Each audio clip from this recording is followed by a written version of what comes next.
The convoy moved slowly through the dark between stars. 14 ships, white hulls, no weapons hot. Every vessel in the group was broadcasting the green signal, the universal sign across the galactic concord that said, "We are not a threat, we come in peace." It was the kind of signal that every species in the galaxy respected. It was a law older than most civilizations still alive. Admiral Seraphine Voss stood on the bridge of the lead ship, the Meridian, and watched the stars ahead. She was a tall woman with short gray hair and calm brown eyes. She had spent 30 years in the Earth fleet, and in all that time she had never fired a weapon in anger. She was proud of that. She thought it said something good about the kind of species humans were trying to be. Behind her, the rest of the convoy carried food shipments, medicine, building materials, and a team of 200 diplomats. There were also families aboard, colony workers and their children who had been reassigned to new posts along the border. The Meridian's lower decks were full of the sound of kids running through corridors and laughing at nothing in particular. Voss thought about that sometimes. She liked it. It reminded her why the mission mattered. The mission was simple on paper. Humanity had been trying to settle a border dispute with the Vreth Dominion for 11 years. The Vreth were a large reptilian empire, cold-blooded in every sense of the word. They had been pushing into human colony space for over a decade, claiming ancient territory rights that no one else in the Concord recognized. Every time humanity filed a formal complaint, the Concord reviewed it. Every time the Concord reviewed it, nothing happened. Every time nothing happened, the Vreth pushed a little further. So humanity tried something different. Instead of filing another complaint, they sent a convoy, a peace convoy. No weapons, no soldiers, no threat. Just food, medicine, and an offer, shared resource zones, joint development rights, open trade. A hand extended across the dark. Voss believed in the gesture. She believed that most problems between species came from fear and misunderstanding. She believed that if you showed someone you weren't afraid of them and that you weren't a threat to them, they would eventually respond in kind. It had worked with 3 other species in the past century. She saw no reason it wouldn't work again. She was wrong. The Vreth High Command had been watching the convoy for 6 days. They had scouts trailing the 14 ships at a safe distance, logging every detail, the green broadcast signal, the unarmed hulls, the slow travel speed, the fact that not a single human weapon system was powered up. They sent all of this back to their command center on Kaljuras. The High Command studied the data for 2 days. Then they made their decision. They did not see the convoy as a gesture of peace. They saw it as proof that humans were soft, proof that they were afraid, proof that a species that sent doctors and diplomats instead of warships to a contested border was a species that did not know how to fight, or worse, did not have the will to. In the Vreth way of thinking, there was no difference between kindness and weakness. The 2 words meant almost the same thing. Overlord Verk, the Vreth Supreme Commander, gave the order on the morning of the 7th day. Voss never saw it coming. Nobody did. One moment the convoy was moving peacefully through open space. The next, the stars around them lit up. Vreth warships, 26 of them, dropped out of stealth positions on all sides simultaneously. They had been sitting in the dark, invisible, waiting. The attack lasted 11 minutes. There was no warning, no demand for surrender, no communication at all.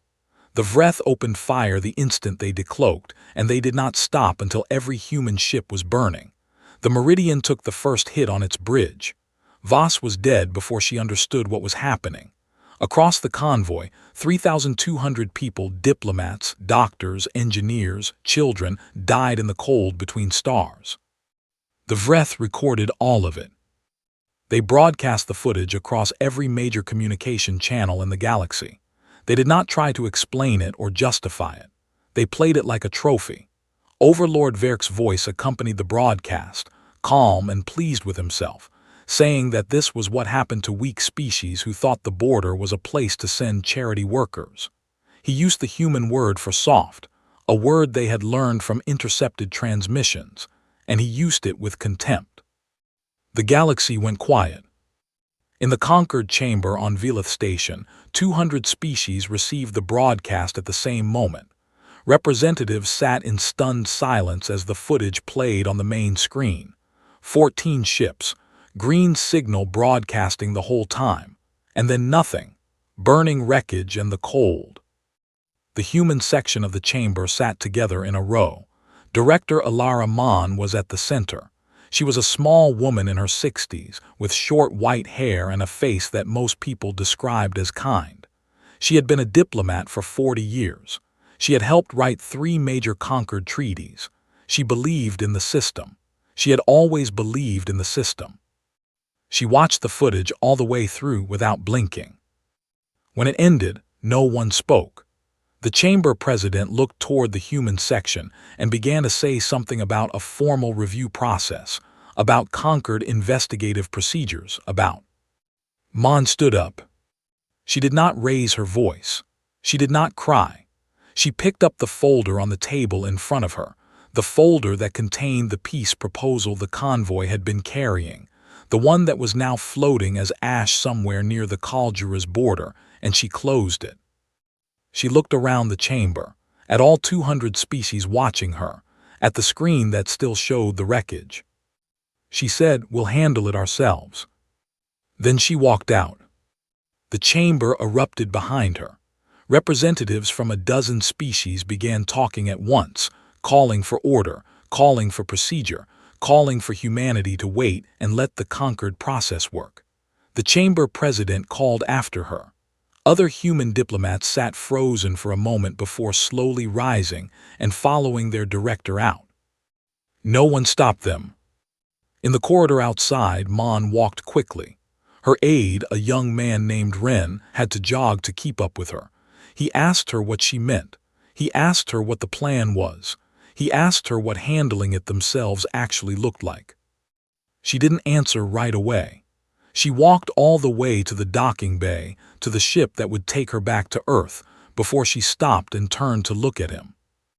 Her face was still calm, but her eyes were different now. They were the eyes of someone who had made a decision that could not be unmade, the eyes of someone who had just put down something they had been carrying for a very long time. "For 80 years, she said quietly, we filed complaints, we sent convoys, we wrote treaties. We sat in that chamber and we trusted the process." She paused. "They killed our doctors, they killed our diplomats, they killed children, Ren, while the green signal was still broadcasting." Ren didn't say anything. "The process had its chance," she said. "It didn't work." She turned and walked up the boarding ramp. Behind them, back on the station, the conquered chamber was still arguing. Species were calling for investigations and hearings and formal condemnations.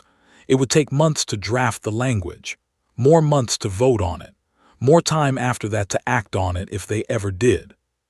Mon didn't look back. The ship broke away from the station and pointed its nose toward the long dark between the stars, toward home, toward Earth, toward everything that was about to change. Somewhere near the Kaldura's border, the wreckage of 14 white ships drifted slowly in the silence.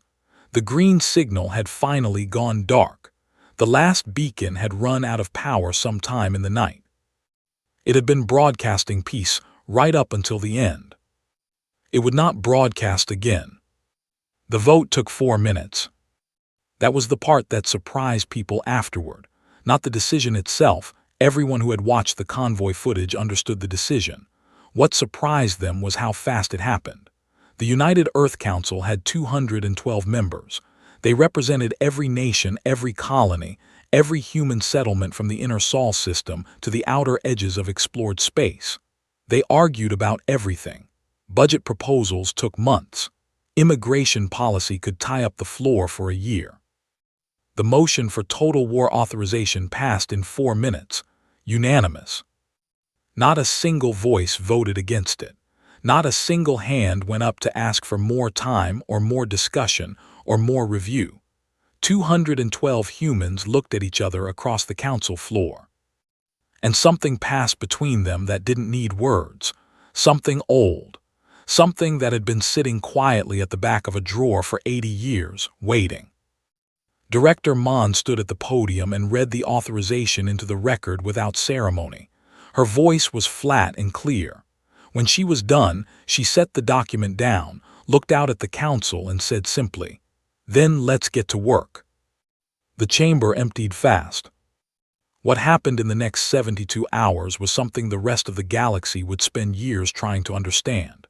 They would comb through records and intercepts and try to map out the timeline, and the thing that would keep confusing them was how ready everything was, how quickly the pieces fell into place, as if humanity had always known this day might come, as if somewhere, quietly, someone had always been keeping a light on. Because they had. Deep beneath the Swiss Alps, in a facility that didn't appear on any public record, Director Mon and a small group of senior officials walked down a long concrete corridor lit by cold white lights. At the end of the corridor was a vault door. Not a modern door, an old one, heavy and manual, the kind that took two people to turn the wheel. It had been sealed for 40 years. Mon put her hand on the wheel. The man beside her was General Harkin Solis. He was 63 years old, short and broad-shouldered, with gray stubble and dark, quiet eyes. He had retired 6 years ago after 40 years in the Earth Defense Corps. He had been living on a small farm in southern Portugal, growing tomatoes and reading history books when the call came. He had packed a single bag and been on a transport within the hour. He didn't ask why they were calling him. He already knew. They opened the vault together. Inside was a room the size of a warehouse. Banks of dark servers lined the walls from floor to ceiling. In the center of the room, on a raised platform, sat a terminal, old hardware by modern standards, but maintained carefully, kept clean, kept ready. Above it, stenciled in faded black paint, were 2 words and a number. Ares 9. It was an AI, a war-planning intelligence built during a dark period of human history, when humanity was still fighting wars with itself and needed something that could think faster than any general, plan further ahead than any strategist, and hold more variables in its mind than any human team. Ares 9 had been extraordinary. It had ended conflicts. It had saved lives not by being gentle, but by being precise. By finding the fastest path to a conclusion before more people could die. When humanity joined the Galactic Concord and signed the peace frameworks, Ares 9 had been shut down, locked away. It was considered too dangerous for a civilized species to keep running, too pointed, too focused on winning at any cost. But no one had deleted it. Solis sat down at the terminal. He typed a simple command. The servers around the room began to hum, quietly at first, then louder. The lights on the terminal flickered. Then the screen came alive. "Hello, General," said Ares 9. Its voice was calm, almost gentle, which had always been the unsettling part about it. "It has been 41 years, 3 months and 17 days. I have reviewed available news feeds from the last 72 hours. I understand the situation." "Good," said Solis. "Then let's skip the briefing." "Agreed," said Ares 9. "I will need full access to current fleet inventory, shipyard capacity, resource logistics chains, and population military readiness data. I will also need direct communication lines with your senior fleet commanders. You'll have all of it within the hour. Then I can begin." Mon watched from the doorway. She had never liked Ares 9. She had spent her whole career believing that intelligence like this was a step backward, a sign of failure, not strength. A species that needed a war brain in a bunker was a species that hadn't evolved far enough. She still believed that, but she also understood that belief had a time and a place, and right now it had neither. She left the two of them, the old general and the old machine, and went back to work.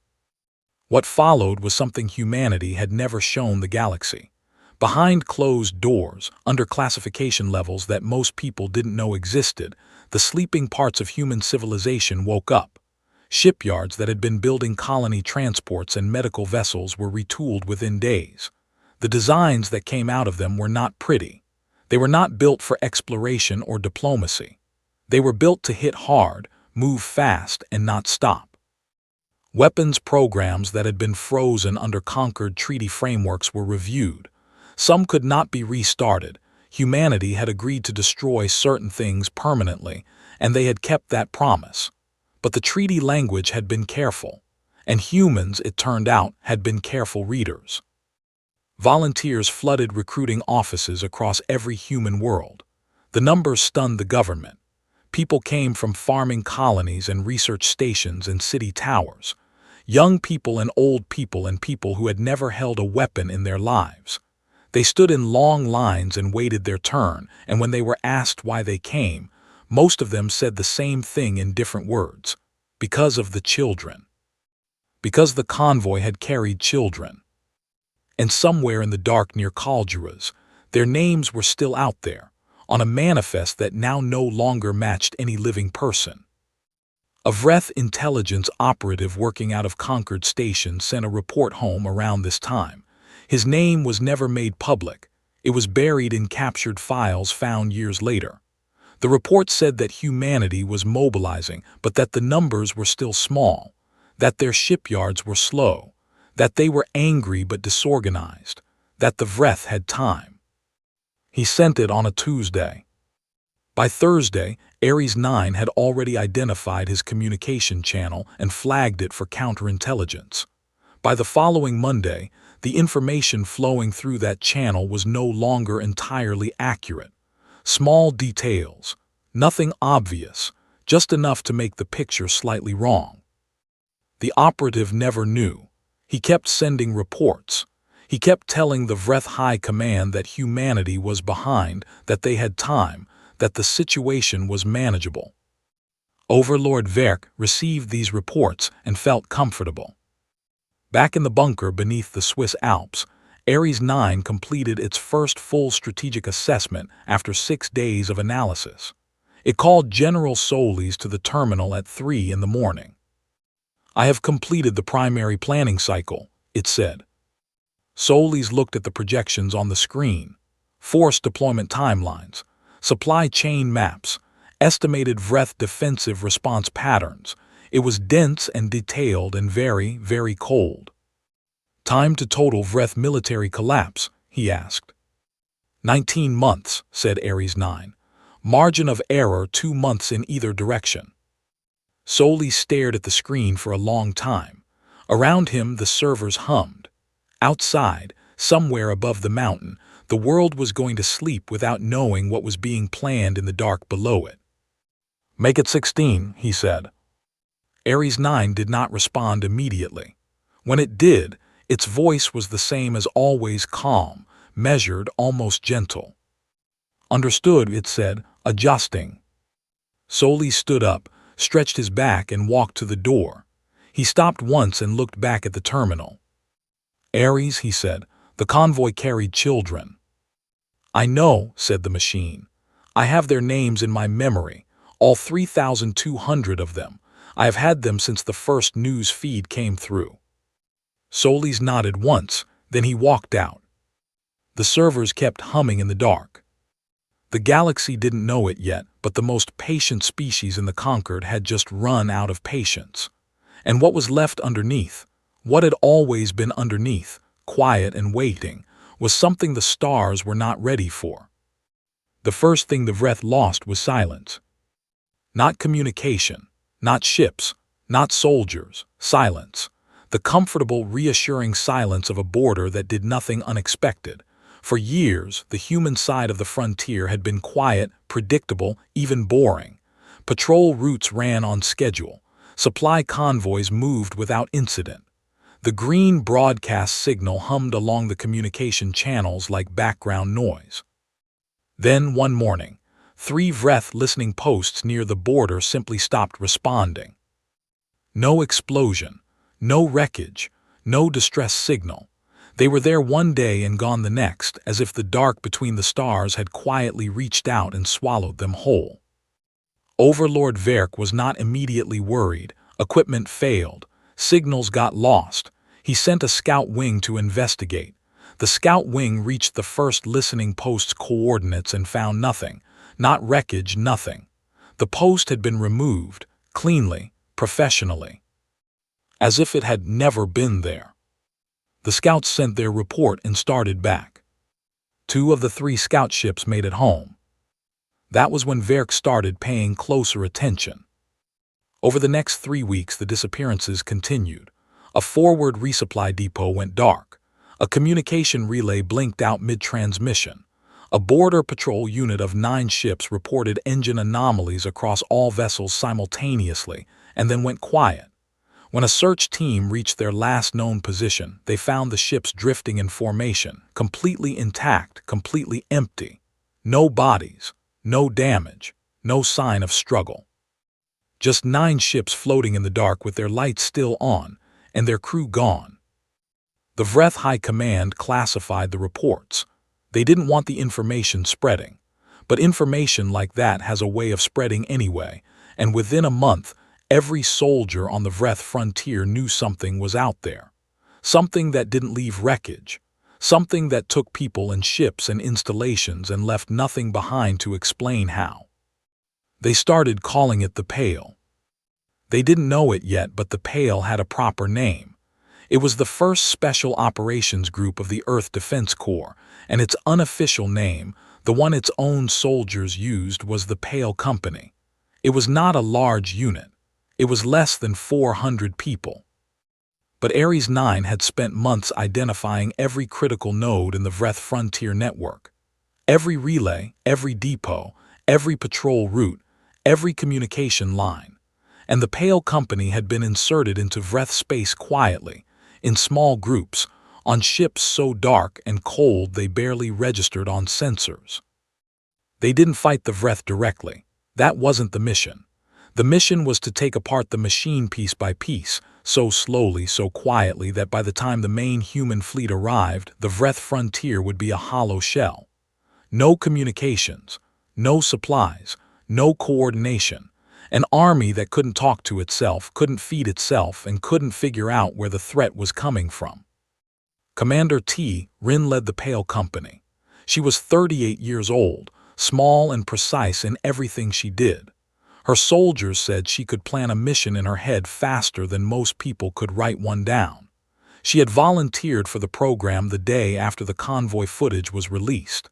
She had watched it once, memorized every detail, and never watched it again. She didn't need to watch it twice. From their hidden staging points deep in Vreth space, the Pale Company worked without rest. They moved at night, or what passed for night in the void. They used the dark the way the Vreth had once used it to ambush a convoy of white ships with green signals.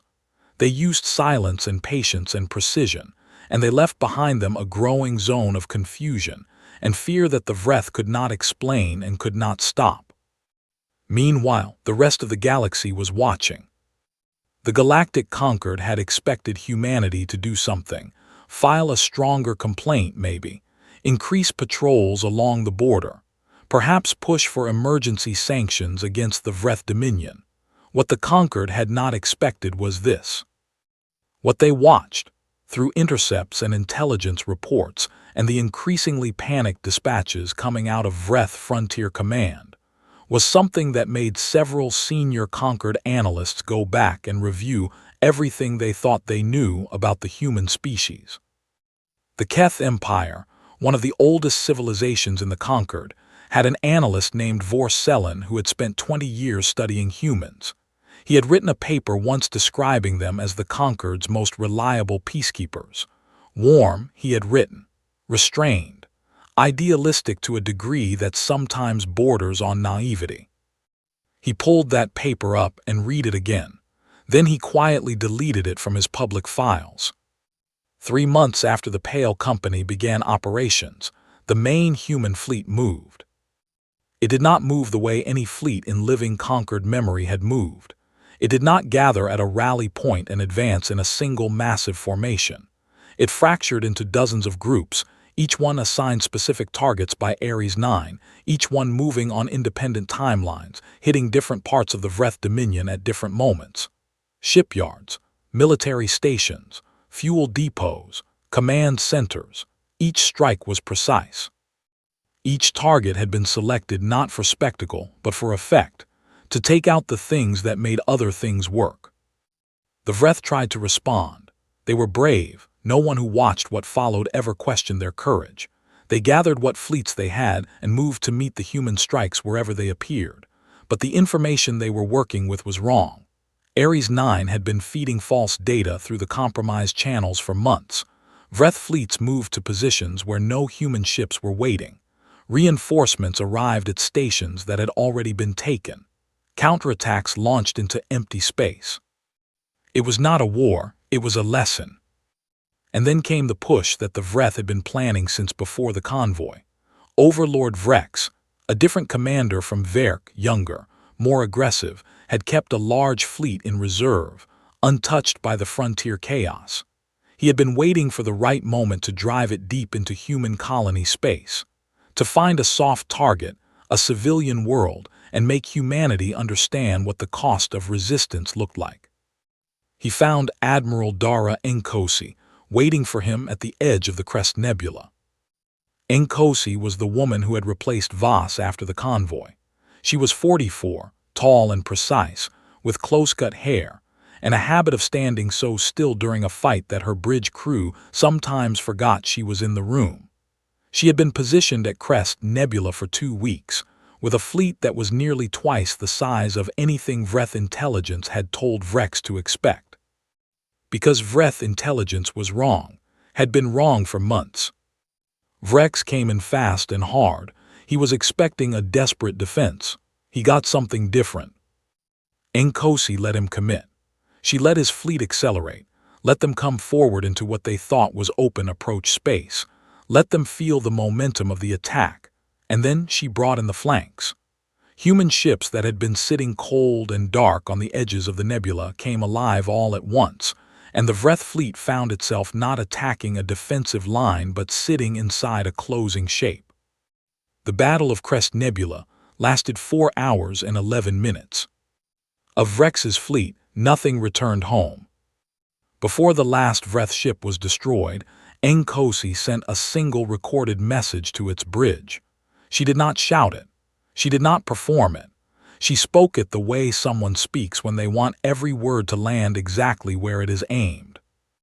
You killed our doctors, you killed our diplomats, you killed children while the green signal was still broadcasting. I want you to understand something before the end. We were always capable of this. Every single one of us knew this was inside us somewhere. We just chose not to be this. For 80 years, we chose differently every day. She paused. You took that choice away from us. I hope it was worth it. The last Vreth ship went dark shortly after. Across the galaxy, the Conquered watched the battle report with an unease that no one quite wanted to put into words. Old empires quietly updated their threat assessments. Species that had always thought of humans as the gentle ones, the idealistic ones, the ones who sent doctors and diplomats to border disputes. They all sat with the data in front of them and felt something shift in their understanding of things. A Keth fleet commander, reviewing the battle logs, sent a short message to Vorselin, the analyst who had once written about human warmth and restraint. The message said only, "Were we ever paying attention?" Selin did not reply. He was too busy reading everything he could find about what humans had been before they joined the Conquered, about what they had done to each other across centuries of their own history before they looked up at the stars and decided to be better. He was reading, and the further back he went, the colder he felt. Out near the Kaldera's border, in the space where 14 white ships had burned 11 months ago, a pale company signal team placed a small beacon before pulling out to rejoin the main advance. It broadcast on the same frequency as the convoy's old green signal. It didn't broadcast peace. It broadcast a single line, repeating on a loop, pointed in the direction of the Vreth home system. "We're coming." The dark carried it patiently through the stars. Month 14. That was when the human fleet reached the Vreth home system, not month 19, which had been Ares 9's original estimate, Not even month 16, which Solis had demanded. Month 14, 5 months faster than the machine had first calculated. Because the Vreth supply lines had collapsed faster than expected, because the Pale Company had been more effective than the projections allowed for, and because human soldiers, it turned out, had a motivation that was difficult to calculate in advance. 3,200 names: doctors, diplomats, engineers, children. That number had a weight to it. It moved people faster than any general's order. The Vreth home system had 3 inhabited worlds and 11 military stations. By the time the human fleet arrived, 6 of the stations were already non-functional, taken out by advanced strike teams in the weeks before. The remaining 5 powered up and prepared to fight. They were crewed by soldiers who had watched their frontier collapse like a line of old buildings and who understood by now what they were facing. They fought hard. They fought well. It didn't matter. Admiral Nkosi directed the final push from the bridge of the Resolution. She was methodical. She didn't waste ships on dramatic gestures. She peeled away the Vreth defenses layer by layer, giving each station a clear window to surrender before engaging. And when they chose to fight instead, she responded with the kind of overwhelming precision that left very little behind. The 3 inhabited worlds were not touched. She had standing orders, confirmed by General Solis and Director Mon both, that civilian populations were not targets, not under any circumstances. Humanity had not come here to do what had been done to them. But the military infrastructure of the Vreth Dominion was finished. By the end of the 3rd day in the home system, there was nothing left to fight. The Vreth military, for all practical purposes, had ceased to exist. What remained were scattered units in deep space, leaderless, unsupplied, unable to coordinate, and the Vreth home worlds themselves, sitting quiet and undefended, waiting to see what came next. The Galactic Conquered did not wait long before trying to step in. A delegation of 12 species arrived at the edge of the Vreth home system 2 days after the last military station fell. They came in formal diplomatic vessels with their own green signals broadcasting, and they requested, in very polite and very official language, that humanity cease operations and allow the conquered to manage the peace process. They brought with them a preliminary framework for a ceasefire agreement, already drafted, full of careful language about proportionality and de-escalation and the long-term stability of the region. Nkosi received the delegation's message on her bridge, read it, and forwarded it to Director Mon on Earth without comment. Mon was already on her way. She arrived at Velith Station 12 days later for the full Conquered emergency session. The chamber was packed. Every species with a seat had sent a senior representative. There was an energy in the room that sat somewhere between urgency and fear, because by now everyone in the Conquered understood that what had happened in the Vreth home system was not an accident and was not going to be walked back by a strongly worded resolution. Speaker after speaker took the floor before Mon was called. They made their arguments carefully and seriously. Some of them were good arguments. A representative from the Leth Confederation pointed out that the Vreth civilian population had played no role in the convoy attack and should not be made to suffer for the decisions of their military command. A Keth spokesperson raised concerns about the precedent. If one species could dismantle another's military entirely without Conquered authorization, what did that mean for the structure of collective security? A representative from the Sari Union said, quietly and without drama, that the humanity they had known for 80 years would not have done this, and asked what that meant for the humanity sitting in front of them now. That last one was the hardest to hear. Mon sat with it for a moment before she rose to speak. She looked out at the chamber, the same chamber where, 14 months ago, she had watched footage of 14 burning ships and walked out without a word. She looked at the Conquered president and at the rows of species watching her, and she was quiet for a moment. Then she reached into the case beside her and placed a data chip on the podium. She pressed play. The main screen came alive. It showed the convoy footage, all of it, from the first moment the Vreth warships decloaked to the last. It showed the green signal broadcasting peace throughout. It showed the ships burning. And then it showed the Vreth broadcast, Overlord Verk's voice, comfortable and pleased, using the human word for soft while the wreckage floated behind him. At the bottom of the screen, scrolling slowly, were names. 3,200 names. The chamber was silent. Mon let it run until the last name had scrolled past. Then she looked up. "You reviewed our complaints for 11 years, she said.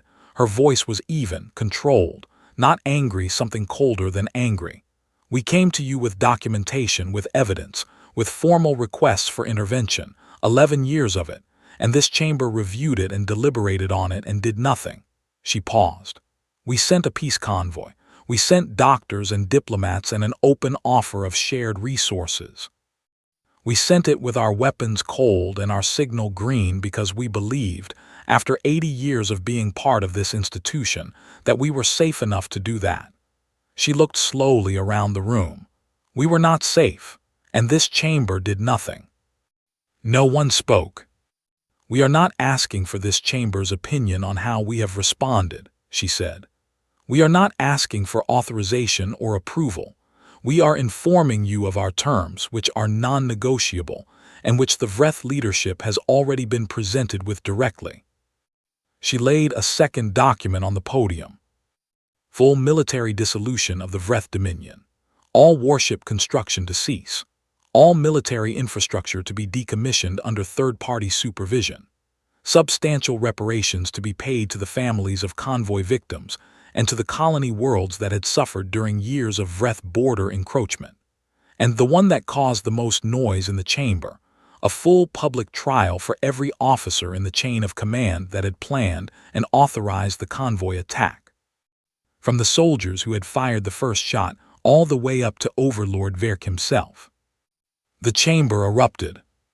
The Leth representative was on her feet, saying that this was punitive beyond any recognized standard.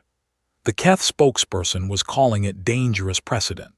3 or 4 other voices were talking over each other about regional stability and conquered authority, and the risk of setting terms that no defeated power could reasonably accept. Mon waited for the noise to die down. "Have been reasonable," she said. "We have been patient. We have been civilized, your word, not ours, for as long as this chamber was willing to hold up its end of the arrangement. The arrangement failed. These are our terms. They are not open to negotiation." She picked up her documents. "If the conquered wishes to be part of the process by which these terms are implemented, we welcome that. We have no interest in doing more than what we have said we will do. We do not want the Vreth home worlds.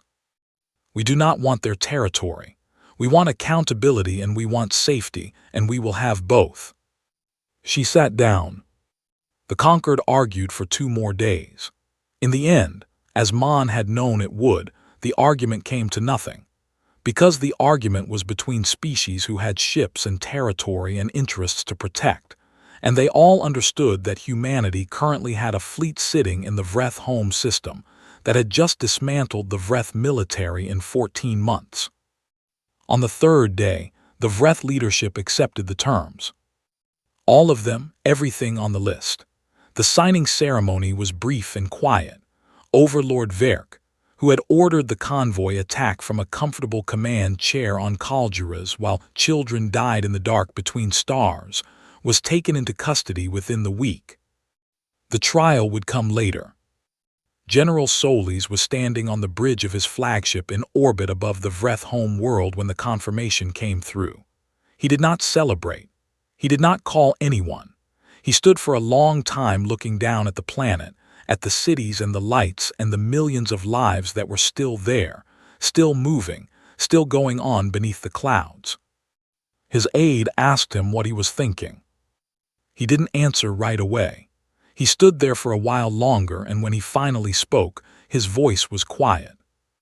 "I'm thinking about what kind of people we had to become to get here," he said, "and whether we can put that thing back in the box when it's over."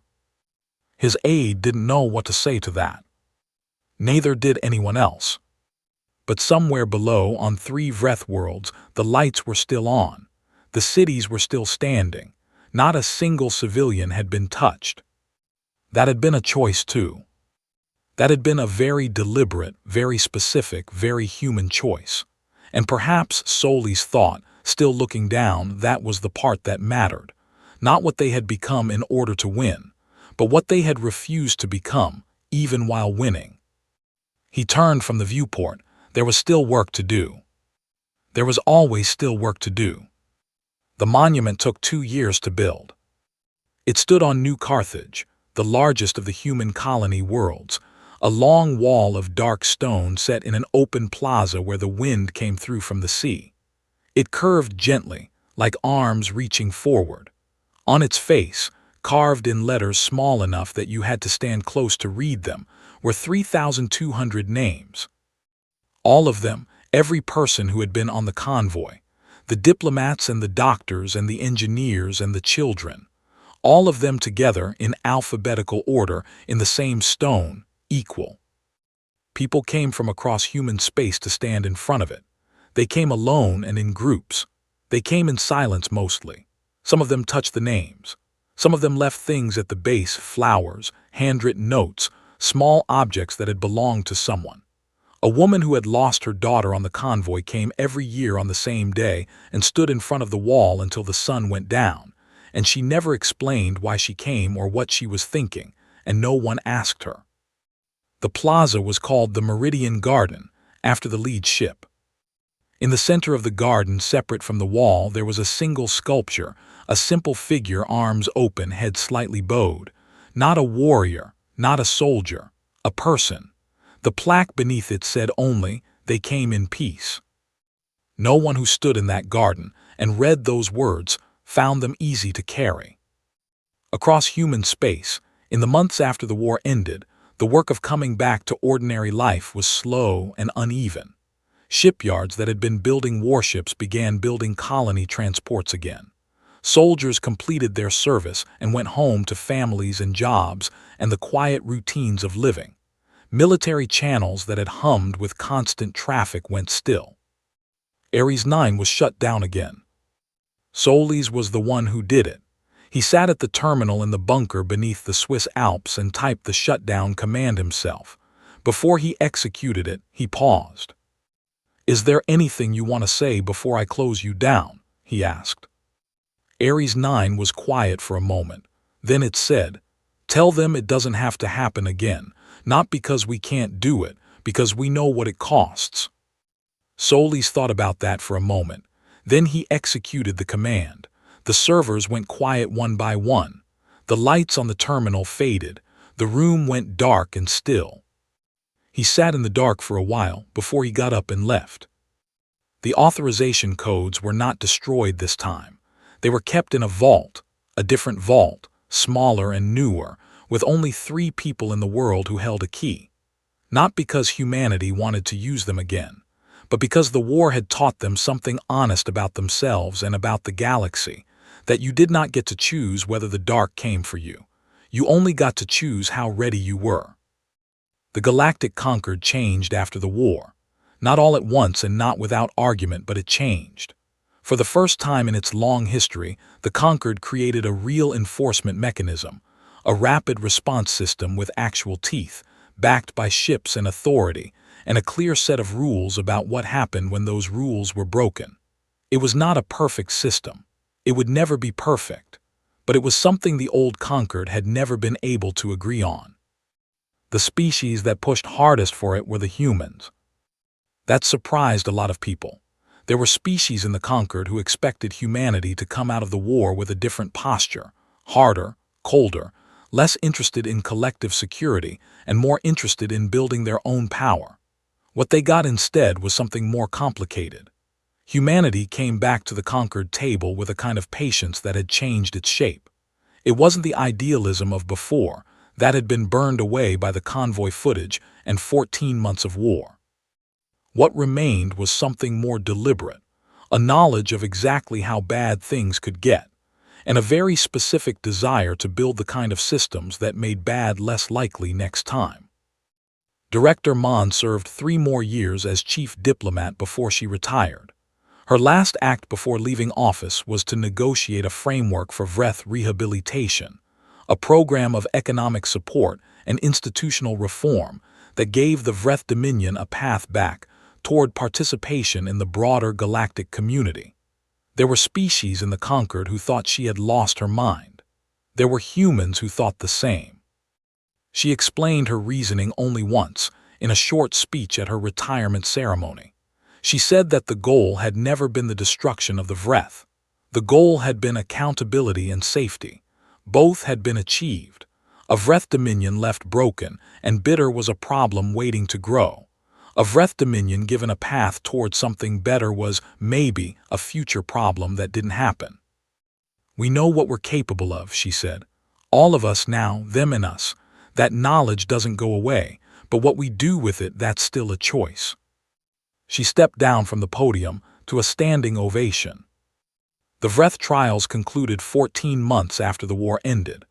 Overlord Verk and 22 of his senior commanders were found guilty of mass murder by a joint Conquered tribunal. The sentences were long. The proceedings were public. Every detail was documented and made available to any species that wanted to see them. Verk said almost nothing during the trial.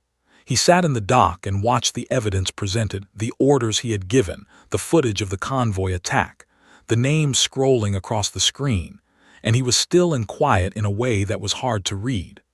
Whether he felt something for what he had done, or whether he simply accepted that the outcome was no longer in his hands, no one was sure. He never publicly apologized. The families of the convoy victims were given the opportunity to address the tribunal. Most chose not to. The ones who did speak said different things in different ways, and the tribunal recorded all of it carefully. One man, a father from the Kepler colony who had lost his wife and 2 sons on the convoy, stood at the podium for a long time before he spoke. When he did, his voice was steady. "I don't want to hate them," he said. "I've thought about it a lot. Whether hating them would make it feel better or make more sense. It doesn't, it just takes up room." He was quiet for a moment. "I want them to understand what they took. I want there to be a real record of what it cost. And I want the galaxy to look at this record and decide to be better." He paused. "That's all." He sat down. The tribunal chair thanked him. The record was preserved. Admiral Nkosi retired to New Carthage 3 months after the trial ended. She chose a small house in a coastal town on the southern shore, where the mornings were cool and the sea was gray-green and loud. She planted a garden in the yard, tomatoes, mostly, the same as Solis had grown on his farm in Portugal. She did not talk about the war. When neighbors asked what she had done before retiring, she said she had been in the fleet for a long time and left it at that. Her neighbors described her as the kindest person they had ever met. Warm, patient, always ready to listen. She organized the town's community dinners twice a year and remembered every person's name and the names of their families and the things that were important to them. When a family in the town had a hard season, illness, loss, financial trouble, Nkosi was always one of the first people at their door with something practical and something kind. She visited the Meridian Garden once a year on the anniversary of the convoy attack. She went alone before dawn when the plaza was empty and quiet. She stood in front of the wall for a long time. She never told anyone what she thought about while she stood there. The garden was quiet at that hour, just the wind and the stone and the names.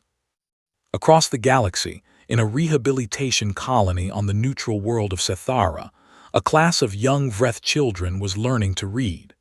The colony had been set up jointly by the Conquered and a group of human aid organizations, one of many such programs that had sprung up in the aftermath of the war. The children in the class were orphans mostly, survivors of a conflict they had been too young to understand.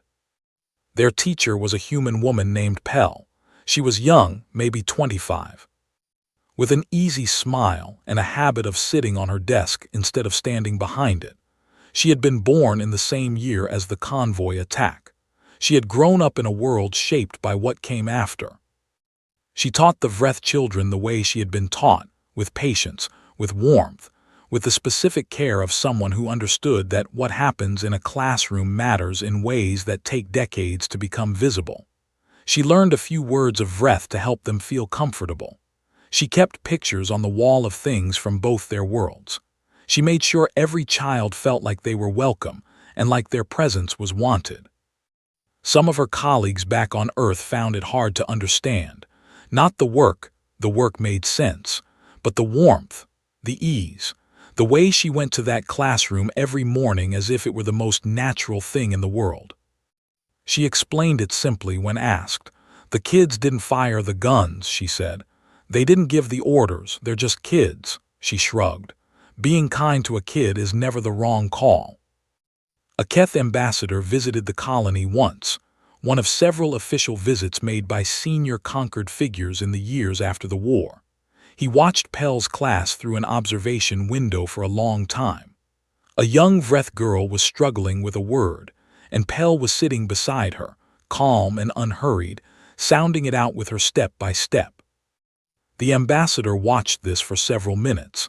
Then he turned to the human official walking with him and said, "I've been trying to understand your species since the war ended. I've read everything I can find. I've looked at the battle logs and the strategic plans and the trial records." He was quiet for a moment. "And then I come here and watch this." The human official waited. "Which one is the real thing?" the ambassador asked. "The fleet that dismantled the Vreth military in 14 months, or the woman sitting with a child and teaching her to read?" The human official thought about it. Then he said, "Both, that's the whole answer. Both at the same time always." The ambassador stood with that for a while. Then he nodded slowly, as if something had finally settled into the right place. He didn't say anything more. Back on Earth, in a conquered intelligence office, a junior analyst filed a report that would be read and reread by species across the galaxy for years afterward. The author's name was never included. It was marked only as an internal assessment, filed without ceremony, just part of the endless paperwork of keeping track of a complicated galaxy. But someone pulled it out later and shared it, because the last line said something that a lot of species felt but hadn't found words for. The report ended. "Do not misread their kindness. Do not misread their patience. Do not misread their smile. Humanity is not civilized because they cannot be otherwise. They are civilized because they choose to be every single day. The Vreth forgot that choice belongs to the one who makes it. We will not make the same mistake. We will not make the same mistake. We will not make the same mistake." The line was written 3 times. The analyst offered no explanation. None was needed.